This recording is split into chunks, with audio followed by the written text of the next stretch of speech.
Good morning students. Unit 2 real numbersல example 2.16 பார்க்க போகிறோம். radical notation பார்த்துட்ருக்கோம். ஸோ இதில் பாருங்கள் express the following in the form of 2 power n. So 5 subdivisions are given here. என்ன கேட்டிருக்காங்கன்னா given subdivision நம்ம 2 power nன்ற ஃபார்மேட்டில் எழுதணும்னு சொல்லியிருக்காங்க. ஸோ இப்போ பார்த்தீங்கன்னா 8 கொடுத்துருக்காங்களா ஃபஸ்ட்டு சப்டிவிஷன். இந்த 8 எப்படி எழுதலாம்? ப்ரைம் ஃபேக்டர் போட்டிருக்காங்க. 8 இன்ட்டு 2 பவரில் கேட்டிருக்கனால நம்ம என்னத்தில் கேட்டிருக்காங்களோ அதில் போடணும். அப்போ 8 2 டைம்ஸ் போடும்போது நமக்கு என்ன கிடைக்கும்? 2 போடும்போது 4, ப்ரைம் ஃபேக்டர் போடும்போது நமக்கு 2 வந்து 3, அதாவது 8 வந்து 2 பவர் 3 டைம்ஸ், அதாவது 2 இன்ட்டு 2 இன்ட்டு 2ன்னு கிடைக்கும். ஸோ அப்போ பார்த்தீங்கன்னா 2 பவர் 3 டைம்ஸ் நமக்கு 8 கிடைக்குது. அப்போ இன் டேர்ம்ஸ் ஆஃப் 2 பவர் என்னன்ற ஃபார்மேட்டில் எழுதிட்டோமா? 2 பவர் n, என்னுக்கு பதிலாக இங்கே நமக்கு 3 இருக்குது. நெக்ஸ்ட்டு செகண்ட் சப்டிவிஷன் பாருங்கள். 32க்கும் நான் இங்கே வந்து ப்ரைம் ஃபேக்டர் போட்டிருக்கேன். 2 இன் டேர்ம்ஸ் ஆஃப் 2ல் கேட்டிருக்கேன்னா நான் 2லேயே வச்சு போட்டிருக்கேன். ஓகேவா? அப்போ 2ல் எத்தனை டைம் வருது உங்களுக்கு? 1 2 3 4 5. அப்போ 2 பவர் 5 டைம்ஸ் நமக்கு 32 கிடைக்குது. ஓகேவா? நெக்ஸ்ட்டு தேர்ட் சப்டிவிஷன் பாருங்கள். 1/4. இந்த 1/4 எப்படி எழுதலாம்? 1/4 எப்படி எழுதுவீங்க? 2 இன்ட்டு 2ன்னு எழுதுவீங்களா? அப்போ இது எப்படி எழுதலாம்? 1/2 பவர் 2ன்னு எழுதலாமா? ஸோ கீழே டினாமினேட்டரில் இருக்கிறத நம்ம நியூமரேட்டர் கொண்டு போகும்போது நமக்கு 2 to the power -2 அப்படின்னு எழுதுவோம். ஓகேவா? ஸோ அப்போ 2 power 2 + 2ல் இருக்குது நம்ம நியூமரேட்டர் கொண்டு போகும்போது என்னாகும்? பவரில் எழுதும்போது 2 power -2 அப்படின்னு எழுதுவோம். புரிஞ்சதாப்பா? நெக்ஸ்ட்டு பாருங்கள். √2. ஆல்ரெடி நம்ம வந்து இந்த ரேடிக்கல் நோட்டேஷன் எழுதும்போதும் இண்டெக்ஸ் ஃபார்மில் எப்படி எழுதுறதுன்னு நம்ம சொல்லியிருக்கோம். அப்போ 2 பவர் √2னா இந்த இடத்துல 2 இருக்கிறதா அர்த்தம். அப்போ 2 பவர் 1/2 அப்படின்னு எழுதுவோம். ஓகேவா? நெக்ஸ்ட்டு ஃபிஃப்த் ஒன் பாருங்கள். √8. √8 எப்படி எழுதலாம்? √2, √2, √2 3 ரூட்டாக நான் டிவைட் பண்ணி மல்டிப்ளை பண்ணியிருக்கேன். இப்போ பார்த்தீங்கன்னா √2 இன்ட்டு √2 இன்ட்டு √2. அப்போ √2 இன்ட்டு √2 என்னது? 4 கிடச்சிருமா? 4 இன்ட்டு √4ன்னு கிடைக்கும். √4 இன்ட்டு √2ன்றப்ப √8 நமக்கு கிடச்சிருமாப்பா? ஸோ இதை எப்படி எழுதலாம் நம்ம? 2 to the power, இங்கே ஒவ்வொன்றுக்கும் 2, இங்கே √2 எப்படி எழுதலாம்னு சொல்லியிருக்கோம்? 2 பவர் 1/2ன்னு எழுதலாம்னு சொல்லியிருக்கோமா?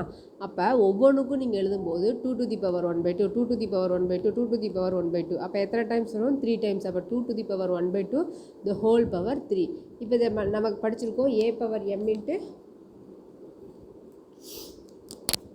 8th ஸ்டாண்டர்டில் படிச்சிருக்கோம்ப்பா. a power m the whole power nன்னா என்ன படிச்சிருக்கோம்? a power mn படிச்சிருக்கோமா? அப்போ 2 to the power 1/2 இன்ட்டு 3ன்றப்ப நமக்கு நியூமரேட்டர் மல்டிப்ளை பண்ணுவோம். 2 to the power 3/2 அப்படின்னு எழுதுவோம். ஓகேவா? சரி, இது ஒரு ஃபார்மேட்டு. அப்படி இல்லை அப்படின்னா √8 எப்படி எழுதலாம்? √2 இன்ட்டு 2 இன்ட்டு 2ன்னு எழுதலாமா? ஸோ அப்போ இதில் இந்த ஸ்கொயர் ரூட்டுன்றப்ப டேக்கிங் அவுட் ஆஃப் ஒரு நம்பர் வந்து ரிப்பீட்டட் ஆகுது அப்படின்னா 3 டைம்ஸ் ரிப்பீட் ஆகுது அப்படின்னா டேக்கிங் அவுட் ஆஃப், அதாவது 2 டைம்ஸ் இருந்துச்சுன்னா டேக்கிங் அவுட் ஆஃப் 1 டைம். அப்போ பார்த்தீங்கன்னா இந்த 2 2லேருந்து 1 டைம் வெளியே எடுத்திங்கன்னா 2 √2ன்னு கிடைக்குமாப்பா? ஸோ இந்த 2 to the power, இங்கே பவர் என்ன இருக்குன்னு அர்த்தம்? 1. அப்போ 2 to the power 1 இன்ட்டு இந்த √2 தான் எப்படி எழுதலாம்னு சொல்லியிருக்கோம்? 2 to the power 1/2ன்னு எழுதலாம்னு சொல்லியிருக்கோம். அப்போ 2 பவர் 1/2 அப்படின்னு எழுதலாம். இப்போ இது எப்படி எழுதுவீங்க? 2 to the power 1 into 2 to the power 1/2. இப்போ இது a power m into a power n, a power m + nன்னு போட்டிருக்கோமா? அப்போ a power m + n இங்கே பார்த்தீங்க அப்படின்னா பேஸ் ரெண்டும் சேமாக இருக்குது. அப்போ பவர்ஸ் ரெண்டுத்தையும் ஆட் பண்ணிங்க. அப்போ 1 + 1/2. இது கிராஸ் மல்டிப்ளை பண்ணும்போது 2 + 1 டிவைடட் பை 2. அப்போ 2 to the power 2 + 1/2ன்னு கிடைக்கும். இது ஆட் பண்ணிங்கன்னா 2 பவர் 3/2 இந்த ஃபார்மேட்லேயும் போடலாம். ஆர் √8 = இது எப்படி எழுதுவீங்க? √2 இன்ட்டு 2 இன்ட்டு 2ன்னு எழுதுவீங்க. அப்போ √2 to the power 3ன்னு எழுதுவீங்க. இது எப்படி எழுதுவீங்க? 2 to the power 3, இந்த ரேடிக்கல் நமக்கு ஸ்கொயர் ரூட் இருக்கிறதுனால பவர் 1/2. அப்போ a power m into the whole power nன்றப்ப a power m/n எழுதுமா? அதே ஃபார்மேட் தான். அப்போ a power m இன்ட்டு nன்றப்ப a power m into n. அப்போ மல்டிப்ளை பண்ணுங்கள். இந்த என்னாகும்? nth root of cube root of 2ன்னு வரும். அப்போ வந்து என்னென்னா இங்கே 2 to the power, இதை மல்டிப்ளை பண்ணும்போது 2 to the power 3/2 அப்படின்னு போடுவோம். ஸோ இந்த 3 ஃபார்மேட்லேயும் உங்களுக்கு எழுதியிருக்கேன். எது உங்களுக்கு ஈஸியாக இருக்கோ நீங்கள் அந்த ஃபார்மேட்டை நீங்கள் ஃபாலோ பண்ணிக்கலாம். ஓகேவா? நெக்ஸ்ட்டு பாருங்கள். எக்ஸசைஸ் 2.5ல் first sum. Write the following in the form of 5 power n. So அப்போ 4 சப்டிவிஷன் கொடுத்துருக்காங்க. இங்கே எப்படி நம்ம எக்ஸாம்பிள் சம்மில் 2 பவர் எண்ணில் கேட்டிருக்காங்களோ அதே மாதிரி இங்கே 5 பவர் எண்ணில் கேட்டிருக்காங்க. ஸோ இப்போ 625 5 பவர் என்னன்றப்ப நான் 5ஆல் போட்டிருக்கேன் ப்ரைம் ஃபேக்டர். அப்போ போடும்போது நமக்கு என்ன கிடைக்குது 5 × 5 × 5 × 5 அப்போ 4 டைம்ஸ் கிடைக்குது. ஸோ அப்போ 5 பவர் 4ன்னு எழுதலாமா இதை? ஓகே. அப்போ 5 பவர் என்னன்ற ஃபார்மேட்டுக்கு வந்துச்சு. எண்ணுக்கு பதிலாக இங்கே என்ன இருக்குது நமக்கு 4 இருக்குது. நெக்ஸ்ட் 1/5 1/5 நம்ம ப்ரீவியஸ் சம்மில் பார்த்துருக்கோம். அதாவது ப்ரீவியஸ் சம்மில் பார்த்தீங்கன்னா 1/4 எப்படி எழுதணும் 1/2 × 2 2 to the power 2ன்றப்ப மேலே வரும்போது நம்ம என்ன சொல்லியிருக்கோம் 2 to the power -2ன்னு எழுதணுமா அதே மாதிரி இப்போ நம்ம இங்கே எழுத போகிறோம். அப்போ 1/5ன்றது 1/5 பவர் 1ன்னு இருக்குமாப்பா. ஸோ இது மேலே நியூமரேட் இதில் எழுதும்போது 5 பவர் -1 அப்படின்னு எழுதுவோம் பவரில் எழுதும்போது. ஓகேவா? Okay. Next square root of 5ன்றதை 5 பவர் 1/2 அப்படின்னு எழுதுவோம். ஃபோர்த் ஒன் பாருங்கள் square root of 125 square root of 5 × 5 × 5ன்னு எழுதலாமாப்பா. அப்போ 5 இந்த ஸ்கொயர் ரூட்டில் 2 டைம்ஸ் இருந்தாவே நம்ம 1 டைம் வெளியே எடுத்துக்கோ. அப்போ 5 × ஸ்கொயர் ரூட் ஆஃப் 5ன்னு வரும். இப்போ 5 பவர் 1 × 5 பவர் 1/2 இந்த ரூட் 5 நம்ம எப்படி எழுதலாம் 5 பவர் 1/2ன்னு எழுதலாம். அப்போ 5 பவர் 1 × 5 பவர் 1/2ன்றப்ப 5 பவர் 1 + 1/2 ஏன்னா பேஸ் 2 சேமாக இருக்குது. அப்போ பவர்ஸ் 2 ஆட் பண்ணிக்கலாம். அப்போ 5 பவர் 2 + 1 / 2 அப்போ எப்படி கிடைக்கும் 5 பவர் 3/2ன்னு கிடைக்கும்.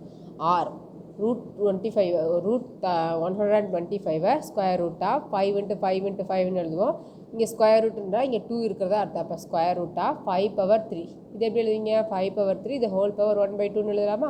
ஸோ இதை மல்டிப்ளை பண்ணும்போது 5 பவர் 3/2 அப்படின்னு கிடைக்கும். புரிஞ்சுதா?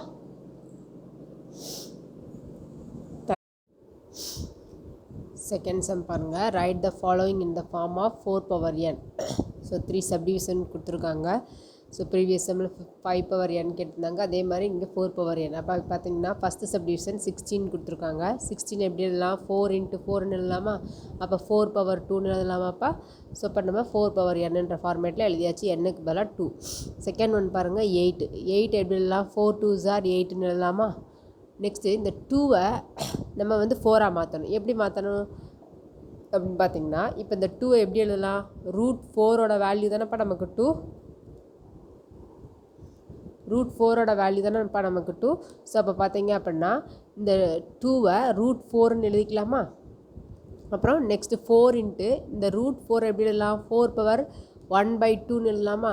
அப்போ a power m × a power n-னா நம்ம ஆட் பண்ணுவோம் பவர்ஸை. அப்போ a பவர் m + n. இப்போ 4 பவர் 1 × 4 பவர் 1/2ன்றப்ப 4 பவர் 1 + 1/2 ஆட் பண்ணும்போது நமக்கு 4 பவர் கிராஸ் மல்டிப்ளை பண்ணும்போது 2 2 + 1 3/2. அப்போ 8 எப்படி எழுதலாம் 4 பவர் 3/2 அப்படின்னு எழுதலாம். ஓகேவா? நெக்ஸ்ட்டு 32 எப்படி எழுதலாம் 4 × 4 × 2ன்னு எழுதுவோம். இந்த 2வை இதே ப்ராசஸ் நம்ம எப்படி எழுதிருக்குமோ ரூட் 4ன்ற ஃபார்மேட்டில் எழுதிருக்குமா. ஏன்னா நமக்கு கொஸ்டினில் வந்து 4 பவர் என்னன்னு கேட்டிருக்கிறதுனால நம்ம அந்த மாதிரி மாற்றிக்கிறோம். ஓகேவா? ஸோ அப்போ 4 × 4ன்றப்ப 4 ஸ்கொயர் எழுதுவோம். இந்த 2வை ரூட் 4ன்னு எழுதிக்குவோம். அப்போ 4 பவர் 2 × 4 பவர் 1/2ன்னு எழுதுவோம். இப்போ இந்த பவர்ஸை ரெண்டுத்தையும் ஆட் பண்ணிங்க அப்படின்னா 4 பவர் 2 + 1/2ன்னு எழுதுவோம். இதை கிராஸ் மல்டிப்ளை பண்ணும்போது 4 + 1 / 2ன்னு வரும். அப்போ 4 பவர் 5/2 அப்படின்றது தான் நமக்கு 32ஓட ஆன்சர். ஓகேவா? 32வை 4 பவர் nன்ற ஃபார்மேட்டுக்கு நம்ம எழுதியிருக்கோம் 4 பவர் 5/2 அப்படின்ட்டு. ஓகேவா? செகண்ட் சப்டிவிஷன் புரிஞ்சுதா? ஓகே. தேர்ட் சம் பாருங்கள். Find the value of 4 subdivision கொடுத்துருக்காங்க. ஸோ நம்ம இதோட வேல்யூ நம்ம ஃபைண்ட் அவுட் பண்ணணும். இப்போ பார்த்தீங்க அப்படின்னா ஃபஸ்ட் ஒன் பார்த்தீங்கன்னா 49 பவர் 1/2 நமக்கு தெரியும். பவர் 1/2 அப்படின்னா ஸ்கொயர் ரூட்டுன்னு அர்த்தம். அப்போ 49 பவர் 1/2 எப்படி எழுதலாம் ஸ்கொயர் ரூட் ஆஃப் 49 எழுதலாமா. ஸ்கொயர் ரூட் ஆஃப் 49 எப்படி எழுதலாம் 49ன்றது ஒரு பர்ஃபெக்ட் ஸ்கொயர் நம்பர் தானேப்பா. 7 7s are 49. அப்போ ஸ்கொயர் ரூட் ஆஃப் 7 × 7 நம்ம இந்த ஸ்கொயர் ரூட்டில் ஒரு நம்பர் 2 டைம்ஸ் இருந்துச்சுன்னா ஒரு டைம் வெளியில் எடுத்துருவோம் டேக்கிங் அவுட் ஆஃப் 1 டைம். அப்போ பார்த்தீங்க அப்படின்னா ஸ்கொயர் ரூட் ஆஃப் 7 × 7ன்றப்ப நமக்கு ஆன்சர் என்ன கிடைக்கும் 7 அப்படின்னு கிடைக்கும். ஓகேவா? 7 ஸ்கொயர்னு போடுவோம். ஸ்கொயரும் ஸ்கொயர் ரூட்டும் கேன்சல் ஆகி நமக்கு 7 கிடச்சிரும். நெக்ஸ்ட் செகண்ட் சப்டிவிஷன் பாருங்கள் 243 பவர் 2/5. ஸோ இதை நம்ம எக்ஸ் பவர் m/nன்ற ஃபார்மேட் இருக்குல்லப்பா அந்த ஃபார்மேட் எழுத போகிறப்ப எப்படி எழுதுறேன் நான் 5th ரூட் ஆஃப் 243 பவர் 2 அப்படின்னு எழுதுகிறேன்.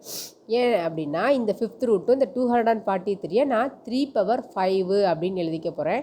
ஸோ இப்போ 3 பவர் 5ம் இங்கே இருக்கக்கூடிய 5 இந்த பவர் 5ம் ஸ்கொயர் ரூட்டில் இருக்கக்கூடிய 5ம் கேன்சல் ஆகிட்டு நமக்கு என்ன கிடைக்கும் அப்படின்னா 3 மட்டும் கிடைக்கும். அப்போ 3 ஸ்கொயர் அப்படின்னு கிடைக்கும். ஸோ 3 ஸ்கொயரோட வேல்யூ என்னது 3 × 3 9. ஓகேவா? ஸோ அப்போ 243 பவர் 2/5ஓட வேல்யூ நமக்கு என்னென்னு கிடச்சிருக்கு 9 அப்படின்னு கிடச்சிருக்கு. தேர்ட் ஒன் பாருங்கள் 9 பவர் -3/2. ஸோ ப்ரீவியஸ் சம்மில் கீழே இருந்துச்சு அப்படின்னா மேலே கொண்டு வரும்போது மைனஸ் எழுதுவோம். இங்கே அவங்க கொடுத்துருக்கதே நெகட்டிவில் கொடுத்துருக்காங்க பவர். அப்போ எப்படி எழுதுவோம் 1/9 பவர் 3/2ன்னு எழுதலாமா? ஸோ இப்போ இந்த 1/9 பவர் 3/2 நான் எப்படி எழுதிக்கிறேன் அப்படின்னா இந்த ஃபார்மேட்டில் ஸ்கொயர் ரூட் ஆஃப் 9 பவர் 3 அப்படின்னு எழுதிக்கிறேன். ஓகேவா?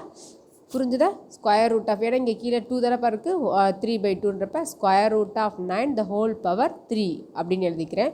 ஸோ இந்த 9 எப்படி எழுதலாம் 3 ஸ்கொயர்னு எழுதலாமா? அப்போ இந்த ஸ்கொயரும் ஸ்கொயர் ரூட்டில் இருக்கக்கூடிய 2ம் கேன்சல் ஆகிட்டு நமக்கு என்னென்னு கிடைக்கும் 3 பவர் 3ன்னு கிடைக்கும். அப்போ 1/3 பவர் 3 3 பவர் 3யோட வேல்யூ 27 நமக்கு தெரியுமா? ஸோ இப்போ 1/27. அப்போ 9 பவர் -3/2ஓட வேல்யூ நமக்கு என்னென்னு கிடச்சிருக்கு 1/27. புரிஞ்சுதா? இது என்ன பண்ணியிருக்கோம் அப்படின்னா எக்ஸ் பவர் m/n த whole power X power m/n format சொன்னா இல்லையா டெஃபனிஷனில், அந்த ஃபார்மேட்டில் தான் நம்ம இங்கே எழுதியிருக்கோம். ஃபோர்த் ஒன் பாருங்கள் 64/125 த ஹோல் பவர் -2/3. ஸோ இங்கே நெகட்டிவில் இருக்குது. அப்போ எப்படி இல்லைலாம் 1/64/125 த ஹோல் பவர் 2/3 அப்படின்னு எழுதலாம். ஸோ இதை என்ன எழுதியிருக்கேன் அப்படின்னா 1/64/125. இதை எப்படி எழுதியிருக்கேன் காமனாக cube root of 64/125 the whole power 2 அப்படின்னு எழுதியிருக்கேன். புரிஞ்சுதா? ஏன்னா இந்த ரெண்டுத்துக்குமே தான் போத் நியூமரேட்டர் அண்ட் டினாமினேட்டருக்கு தான் இந்த பவர். ஸோ அதனால் நான் காமனாக cube root of 64/125 the whole power 2 அப்படின்னு எழுதியிருக்கேன். ஸோ ஏன் அப்படின்னா இந்த 64 நான் 4 கியூபாக எழுத முடியும், 125 5 கியூபாக எழுத முடியும். அப்போ கியூபும் கேன்சல் ஆயிரும். அந்ததுனால நான் இந்த ஃபார்மேட்டில் எழுதியிருக்கேன். ஓகேப்பா? 1/கியூப் ரூட் ஆஃப் 64 எப்படி எல்லாம் 4 கியூப் டிவைடட் பை 125 5 கியூப் அப்படின்னு எல்லாம் the whole square. Next 1 divided by இங்கே பவரில், அதாவது a power m divide by b power mன்னு இருந்துச்சுன்னா நம்ம a/b த ஹோல் பவர் mன்னு எழுதிக்குவோம்ப்பா. 8th கிளாஸில் படிச்சிருக்கோமா இல்லையா? எப்படி எழுதுவோம் a power m divided by b power m அப்படின்னா a/b த ஹோல் பவர் mன்னு எழுதலாமா?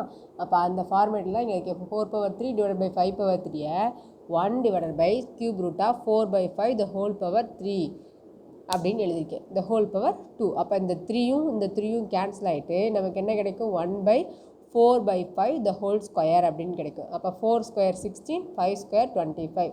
அப்போ இதை ரெசிப்ரோக்கலாக போடும்போது 25 டிவைடட் பை 16 அப்படின்னு கிடைக்கும். ஸோ அப்போ 64 divided by 125 the whole power -2/3க்கு நமக்கு என்ன ஆன்சர் கிடச்சிருக்கு 25/16 அப்படின்னு கிடச்சிருக்கு. இதை மட்டும் கொஞ்சம் கேர்ஃபுல்லாக பார்த்து பண்ணணும். ஓகேவா? மற்றபடி எல்லாம் ஈஸியாக தான் இருக்கும். Thank you students.